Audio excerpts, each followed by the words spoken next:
আলোচনা করতে যাচ্ছি। গুরুত্বপূর্ণ বিষয়টা হচ্ছে আমরা অনেকে দোয়া করি, হ্যাঁ?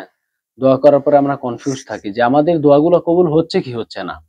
এইজন্য অনেকে দোয়া করে না। নামাজ পড়ে, নামাজ পড়ে সালাম ফিরানো শেষ, সে মসজিদ থেকে আগেই মনে করেন পালিয়ে গেছে। এরকম ঘটনা হয়। বাংলাদেশে বসে আমি দেখেছি যে আমার মুসল্লিরা এভাবে করেছে।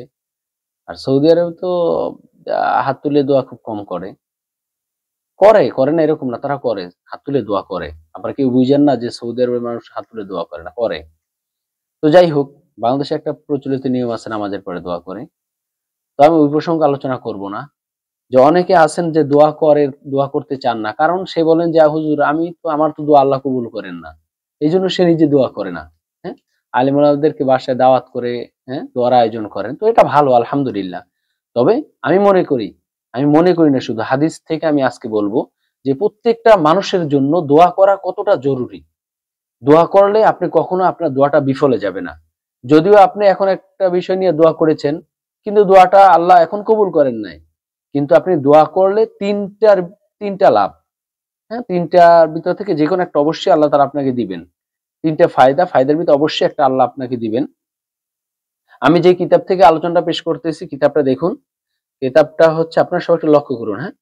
কিতাবটা হচ্ছে সিফাতুল উমরাহ। দেখুন, সিফাতুল উমরাহ ওয়া সিফাতুল হাজ। উমরা এবং হজ এই বিষয় নিয়ে আলোচনা করেছে কিতাবের মধ্যে। হ্যাঁ? তো গুরুত্বপূর্ণ আলোচনা।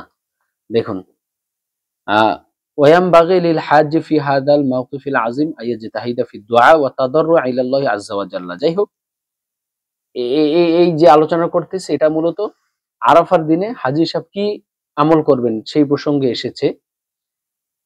সেখানে এসেছে যে আরাফার দিনে হাজী সাহেব যিনি হজ করতে যাবেন বা উমরা করতে যিনি হজ করতে যাবেন তিনি দোয়ার প্রতি বেশি গুরুত্ব দিবেন, বেশি বেশি দোয়া করবেন।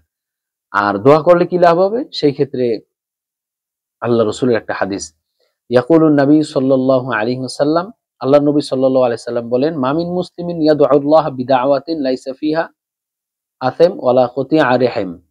আল্লাহ নবী বলেন, যদি কোনো মুসলমান হ্যাঁ নিষ্কুলুষ থেকে নিজে এমন একটা অবস্থা আছে যে নিজের মনটা ক্লিয়ার, পরিষ্কার, হ্যাঁ, তিনি ভালো একটা কাজের মধ্যে আছেন, গুনাহের মধ্যে লিপ্ত নাই, এই গুনাহকে ছেড়ে দিয়ে এবং ওয়ালা কতি আরহাম এবং আত্মীয়তার সম্পর্ক ছিন্ন না করে, অর্থাৎ আত্মীয়তার সম্পর্ক বজায় রেখে আর নিজেকে গুণামুক্ত রেখে, এই দুইটা জিনিস যদি থাকে, এক নম্বর হচ্ছে আত্মীয়তার সম্পর্ক, হ্যাঁ, এটা জুইরা রাখবে, আত্মীয়দের সাথে ভালো একটা সম্পর্ক রাখবে আর নিজেকে গুণামুক্ত রাখবে। এই দুইটা জিনিস যদি কাহারো ভিতরে থাকে, আল্লাহ নবী বলেন, সে যদি ইল্লা আতাহুল্লাহ বিহা ইহদা তালা, সে যদি আল্লাহর কাছে দোয়া করে আল্লাহ তাআলা তাকে অবশ্যই তিনটা জিনিসের মধ্যে থেকে যে কোনো একটা দিবেন।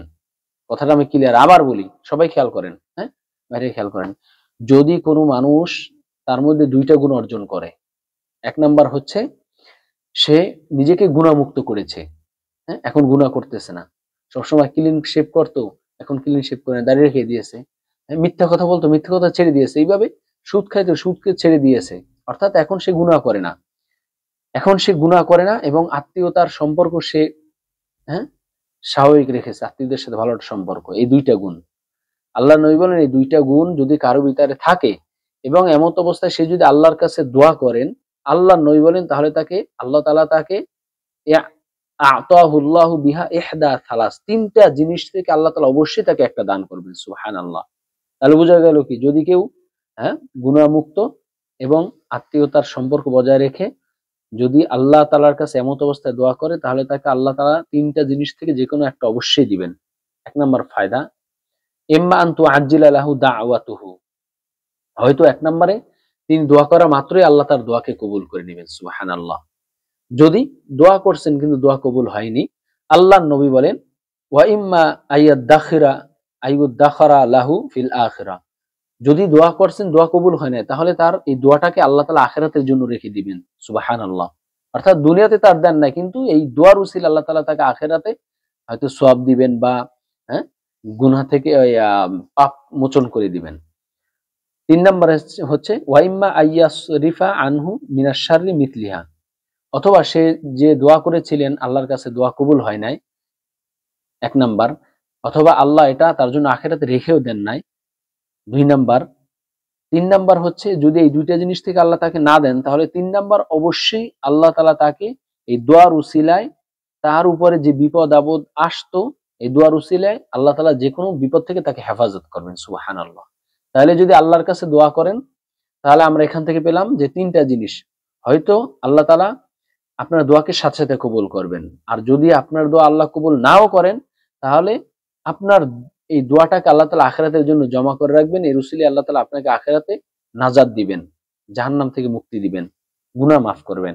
3 নাম্বার, হয়তোবা যদি এই দুইটা জিনিস থেকে যে কোনো একটা না দেন আল্লাহ, তাহলে 3 নাম্বার হচ্ছে আপনি যে দোয়া করেছেন, দোয়ার উসিলায় আল্লাহ তাআলা আপনার থেকে একটা যে কোনো বিপদকে দূর করে দিবেন। সুবহানাল্লাহ। আল্লাহর নবী যখন এই কথাগুলা বললেন, সাহাবায়ে কেরাম বলেন, ক্বালু ইদা ইদা নাকসুরু, ওগো নবীজি যদি আমরা বেশি বেশি আল্লাহর কাছে দোয়া করি। দেখুন সাহাবায়ে কেরাম সবসময় শুধু খুঁজতেন, ওগো নবীজি যদি আমরা আল্লাহর কাছে বেশি বেশি দোয়া করি। ক্বালা ইয়ানি ক্বালা নবী সাল্লাল্লাহু আলাইহি সাল্লাম, আল্লাহর নবী বলেন, আল্লাহু আকবার, তাহলে আল্লাহ তোমাদেরকে আরো বেশি দিবেন। সুবহানাল্লাহ। এইজন্য সবাই দোয়া করবেন। কখনো এমন যেন না হয় যে আমি দোয়া করি আল্লাহ তো আমার দোয়া কবুল করেন না, এইজন্য দোয়া করতাম না। ভাই, এই ধারণাটাই ভুল, এই ধারণাটাই ভুল। দোয়া করবেন। দোয়া করলে অবশ্যই আল্লাহ তাআলা 3টা থেকে যে কোনো একটা অবশ্যই দিবেন। হয়তো আপনার দোয়াকে সাথে সাথে কবুল করবেন, অন্যথায় এইটা আপনার জন্য আখিরাতে জমা করে রাখবেন, আখিরাতে দিবেন, কিয়ামতের দিন, হিসাবের দিন। অথবা এর উসিলায় আল্লাহ তাআলা আপনাকে যে কোনো একটা বিপদ থেকে মুক্তি করে দিবেন, মুক্ত করে দিবেন। সুবহানাল্লাহ। আল্লাহ আমাদেরকে